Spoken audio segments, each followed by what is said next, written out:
Hello, everyone. Welcome back to another episode of Veg Networking Canada, where vegan plant-based companies connect and collaborate. We honor, acknowledge, and respect that many of us are located on the traditional, ancestral, and unceded territories of many different Indigenous peoples of Canada across our great country. Today, we have a special guest with us who is a financial services executive contributing to overall business strategy and operations, a champion for helping families and entrepreneurs grow and preserve their wealth, with a passion for the CFA Society Vancouver, with previous associated roles spanning from director, vice president, and president. Veg Networking Canada is pleased to introduce the vice president and portfolio manager with Pathfinder Asset Management Limited. Welcome, Nick Karliychuk. Thanks, Justin. Happy to be here. Nick, we're thrilled to have you, and we're going to jump in on more of a personal note, as we always do with our guests. Can you tell everybody listening more about your own personal story around veganism and what led you to go down that path? Sure. It's one of the most popular questions I get when someone I am introduced to or I meet, they learn that I'm vegan. They say, "So what's your story? How did you become vegan?" Um, about 2013, we had a friend who was undergoing a treatment for cancer, and my wife was her good friend, and they decided to learn more about what could contribute or help maybe delay or postpone the worst bits of it. So the friend was given 6 months to live. And um, my wife researched into what could be better to do about what maybe food is a factor. So learning how to do things together, and then we asked the friend, "Do you want to go with us on this journey? And we'll cook with you, and we'll learn about this thing and see how it goes." So she was happy to join that, and she lived 7.5 years after. So we think partially because of the diet that she was taking in, it helped her disease stop from progressing as fast. And yeah, it's been a good start there. So she felt good, but she's not here anymore. But we continued on the vegan journey after, anyways. And it's by choice. It's not something that if you travel somewhere and there's uh, not much food, and we try to go vegan 100%, but in at home and in the BC, it's so easy to do now. So many good sources. And then what happened after we started getting into where the food comes from and researching about farmers markets and organic and going and shopping and getting all these ingredients and cooking with them. And then our friend told us, "Oh, you're going to start to grow food, and then you'll start foraging." So that happened. So we had an allotment. We grow some of our vegetables and things like that, and yeah, and go mushroom picking if we have time in the BC forests. So that's a good connection to nature there. So that's our story for becoming vegan. Wow, what was her name? Masha. Marsha. Oh, wow. Um, Powerful. So, switching gears, more on the professional side, what is the origin story of you getting into financial services and where you are today?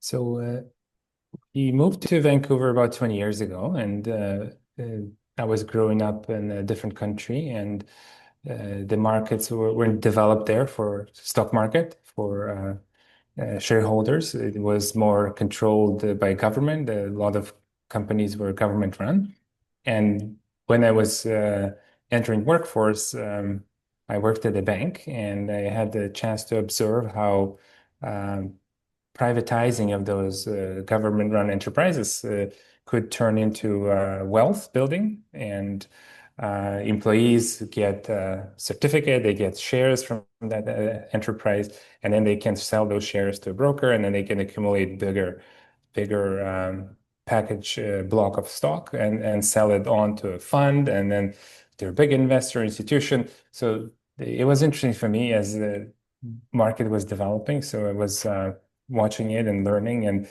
um, about ADR program that the company from abroad could get listed in North America and access the capital there. So yeah, that spiked my interest at the beginning. And later on in Canada, I took my studies and I got more interested in the theory behind investments, whether good investments, whether not. And yeah, here I am helping other people with their portfolios.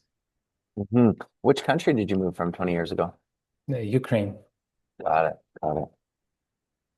Is that still the case there? What you described it being like 20 years ago? Or do you Mm, even know? the, I didn't follow that much, but at that time, they didn't have good means, like there was no stock exchange. And the stock exchange actually could, well, transactions happens through a computer between a few parties, but you're using like a depository to exchange the shares. And if you need a bit of time, if you're delayed and the market closes, you can buy 15 minutes. You can actually send some invoice, get the invoice and pay to the depository to keep it open for 15 more minutes to transact after the market should be closed. Yeah, so it's So different. yeah, just the origin of the moving into developed economy from far back. Absolutely. So, as it relates to Pathfinder Asset Management Limited, where is your company? Where is the company going in the future? So our company is Vancouver based. Most of our clients West Coast, BC and Alberta, and the firm has started with our founder managing his own wealth, his own family office money, and he was very successful in the small cap environment in venture capital. And over time, people wanted to invest alongside of him. So the company was created to be able to get all the licensing and regulatory approvals to take on other people's money to manage it for them as well. So our oldest fund is at this time probably 14, 15 years old. And we opened several more after, and we manage different portfolios for our clients today, but we are well known for our high risk, high return hedge funds that are um, allowing portfolio managers more tools in disposal in their disposal to utilize. And we have about 30 employees in Vancouver, downtown Vancouver, next to Convention Center. So I can see a North Shore from my window. Um, and one person is in Edmonton, um, in Alberta. So that's our current setup. And yeah, we actively um, mm, getting clients from other clients. Most of our clients come from trusted existing client relationships. So, Excellent. And is there any, in terms of, your business strategy and operations, is there plans or visions or anything like that of, what's next in the future in terms of across Canada or any changes or anything like that? so we are licensed across most provinces in Canada. Um, and the licensing governing body is the Securities Commission of each province, because we are discretionary portfolio manager. That's how the regulatory environment works. And we just had our leadership team meeting, and we reached our goals for this year, and we hoping to double in the next 2 years in a number of assets that we manage. And yeah, it's a fantastic team, great analysts, great client service group, and leadership. So it's good to be private as well because we could invest in technology and do decisions quicker and work. ahead than compared to larger, maybe a bank would be more structured and harder to move and change direction. We are doing well. Yeah. And does your brand market itself as a fiduciary? Oh yeah, so by definition we are. Yeah. Yeah, absolutely. So in the asset management, wealth growth preservation industry as a whole, maybe there's some intersection here with veganism, maybe not, but are there any trends or transformations that you've noticed in the industry? Not specifically a vegan, but several years ago, there was this theme percolating and growing about ESG, and it's about environment and social justice and governance, which had previously not been on the forefront, and it's become popularized, and even through some greenwashing, a lot of people put a green ribbon on their funds and started saying, "Oh, we're ESG," and it's been uh, uh, currently more scrutinized by regulators to look at what's inside those funds actually and what the claims are about being green funds. Green funds could be something that relates to environment, including food or veganism or animals and their protection. So previously, when it wasn't a big theme, um, it wasn't on the forefront. But later on, it becomes a risk, a part of your analysis of risks, and it should be as a pillar of when you look at the company to evaluate ESG factors. And by looking at that, it creates a stronger portfolio, but not necessarily, um, decisions are driven by that. But people that label themselves as ESG funds, then those there's more of them, and there is different manufacturers of it.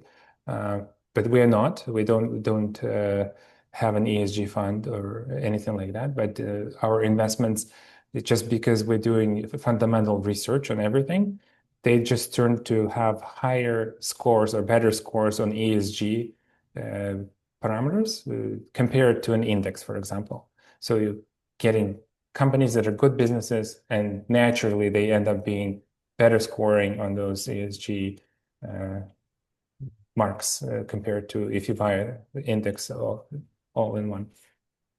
Well, I, for one, have seen countless instances where you will see an ESG fund on the right, and then you will see a standard fund on the left offered by the same provider, and the line items or what's inside the fund is literally identical, like literally a 100% identical.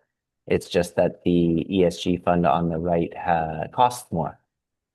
So Oh, back wow. to your point about sort of the greenwashing effect about it.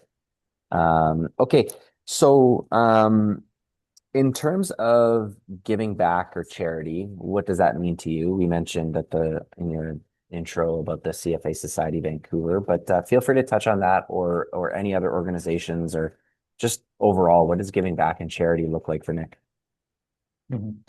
Um, I'd like to share knowledge about industry, how things work, and anything related to money. So I started doing some presentations to groups of people that not necessarily have access to that information, and um, I did some presentations about financial literacy, about relationship with money, like behavioral aspect of that. Um, some other group, they asked me to come and talk to our kids, how to teach kids about money. So I did that. And just in general, sharing the information. Information's out there. Sometimes, if you look, all the answers are there. But sometimes if you organize it and it could be useful to someone, then I did some of those, and I enjoy it, educational part of it. Um, this year, I'm part of Burnaby Senior Society, Services Society. Um, in the past, I was volunteer on the board fire hall. So different things.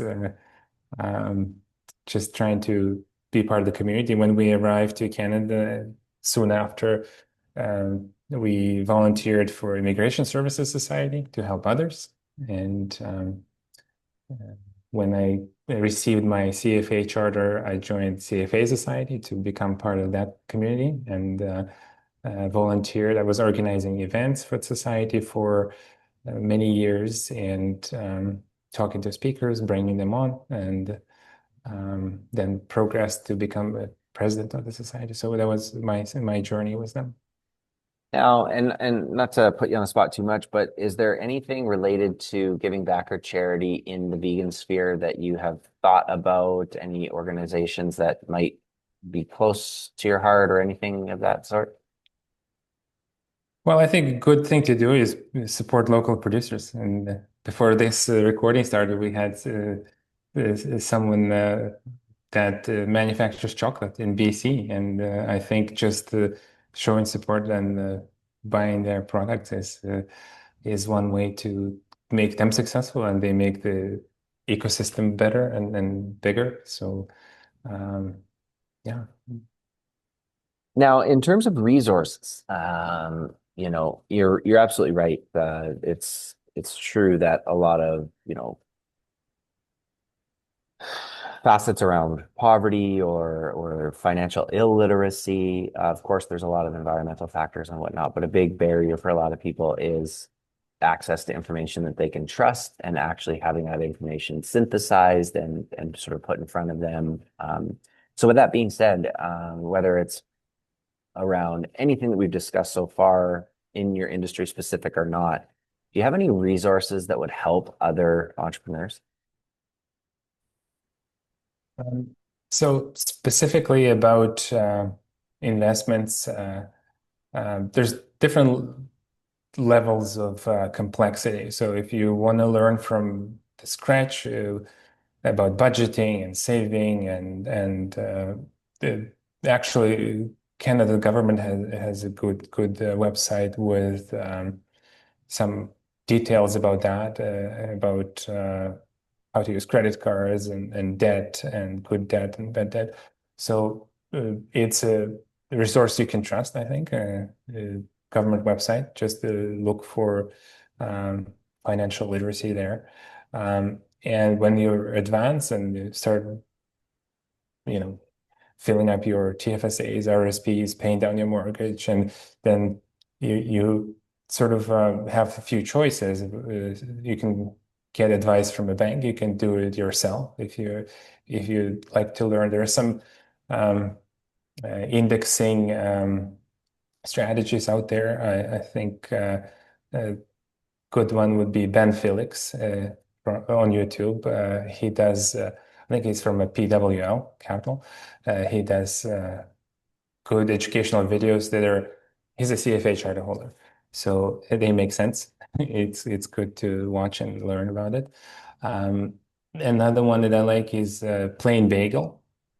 Plain Bagel is a YouTube podcast, also a Canadian. I think he's a CFA charter holder.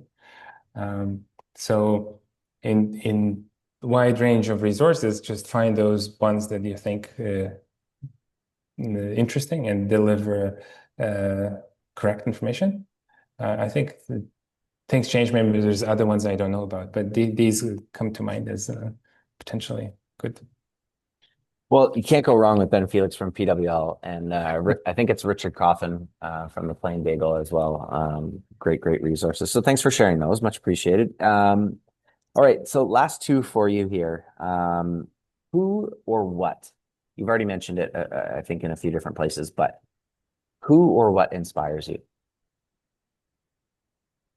Um, I think nature overall is inspiring.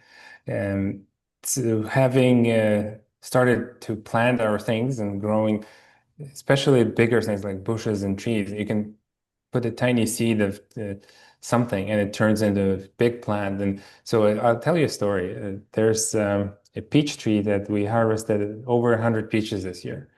And we planted it about 7 years ago. So for first 4 years, so I planted it from a seed. I got some Okanagan organic peaches and planted from a seed. And first 4 years, you just shape it, you prune it, you make it into a vase, there's all the necessary things to create a scaffold for it to hold peaches in the future. You don't need any harvest. But in year 4, it gave us 3 peaches. Then year 5, it gave like over 20. And then now over 100, we stopped counting them. And it just tastes good. It's not grafted. It's just from a seed, and it turned fine. So I follow some of the people about permaculture and gardening and things like that. And there's someone from New York, and he says there's never a peach tree that comes out from a pit that's not good. So I tried and it worked. And we don't spray it, and it doesn't die, and it just survived. It looks good. So that's inspiring. It's just to have that strength in one seed and the power to produce and feed the planet. Yeah, there's a reason why in financial services that a lot of tree imagery is used in branding, and even in just language about planting a seed because it's true. You plant the peach seed, you tend to it, you build the foundation, you care for it, and similarly to like the seasons that we have, right? Yeah. Especially here in Canada, it's there's a season to plant the seed and a season to harvest, and you just keep repeating that and sticking to the good principles and basics. So there's a lot of overlap with nature and farming and gardening as it relates to financial literacy and wealth, quite frankly, for that matter. So that makes a lot of sense. Now, very broad, open-ended sort of finisher question here for you, Nick. Advice, lessons, or tips for business leaders and entrepreneurs? While we're busy with our careers and focused on growing our portfolios, I think it's important also to understand why we're doing what we're doing and who are important people around you, or what are the causes that you support or like. Because it's easy to get lost in the flurry of activities, and at the same time, what's important is to find that balance that you doing what you like, and you take care of yourself, you have a good sleep and food, and your health is okay, exercise, and just I know entrepreneurs are busy with building up their business, and sometimes they sacrifice too much for, and balance would be restored later as the business survives and proves to be viable. But sometimes it's have to, slow down, take a time to yourself, and celebrate small wins, practice generosity and just gratitude to everything that's working and who you're doing it for. So I think the reasons for doing things, if they're well known, they could become your motivator and strengths in the periods when you need that. So just overall, taking the perspective every day, like planning the day and then finishing the day, thinking about how it went, how you should have done things better, but also being grateful for what you have. Love that. And to touch on that, if I could, is there anything you would speak to in terms of, especially our audience, right? Passionate about veganism, many passionate about actual active animal activism. Um, so that's the why, right? That's who they're doing it for, what they care about. Do you have any thoughts on those folks possibly having that why actually be, yes, it's a blessing, but also the other side of it being a curse, in that they might be searching for the perfect 100% vegan way of growing and preserving wealth, and they might be falling into that, cut off their nose to spite their face type of a position where if it's not 100% pure, then why even start? And it's a common thread, oh, haha, that's why animal activists are poor is because, there's nothing for us to do. I'm rambling a little bit, but do you have any thoughts on that? Yes, I think it's in ideal world everything's awesome, but sometimes it's too big of a change to make, and it's unrealistic that everything's going to be awesome. So it should be a balance. If in as in anything, I think even with investments, you could start excluding things from your portfolio you don't like, stocks or sectors that's available for discretionary portfolios. Easily, portfolio manager can do that. But as long as you realize that when you take away, it's not, it becomes less optimal portfolio. It may not emphasize returns because the reason for any portfolio is to within your risk parameters make you as much money as you can with what your objectives are. But once you start excluding things and narrowing it down, then you end up with a less optimal. So if you find with that, then there is a further step. You could be um, in packet investing, buying things that do good things. Then there's further down the spectrum, like philanthropy. You're giving away money to a company you know will fail, but it does good things. So not the perfect business. So that's not investment. It's like philanthropy, like voting with your dollars to socially responsible way. But pure investments, there's some restrictions for sure you can optimize for that. But generally, if it comes in the fund form, it's harder to control. So if it's individual securities, not indexes, then you could probably play with that. But just keep in mind it might not be the optimal solution.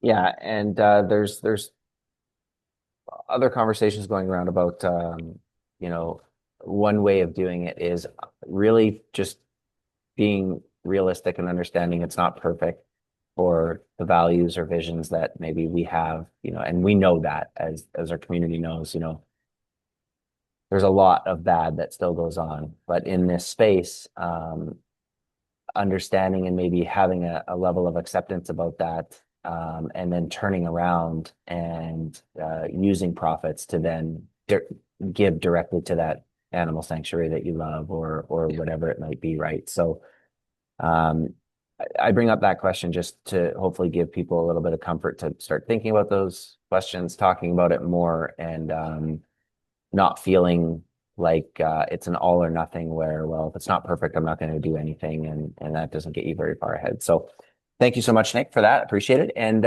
is there anything that we maybe missed in this conversation about you or Pathfinder or anything in general that you want to double back on or anything like that? The floor is open for you. Yeah, I'm sure you'll share contact details if anyone that listens would like to connect and ask some questions about their own situation. They'd be happy to chat. And just enjoyed watching some of the videos you guys have and awesome guests. And yeah, it's good work you're doing. Thank you.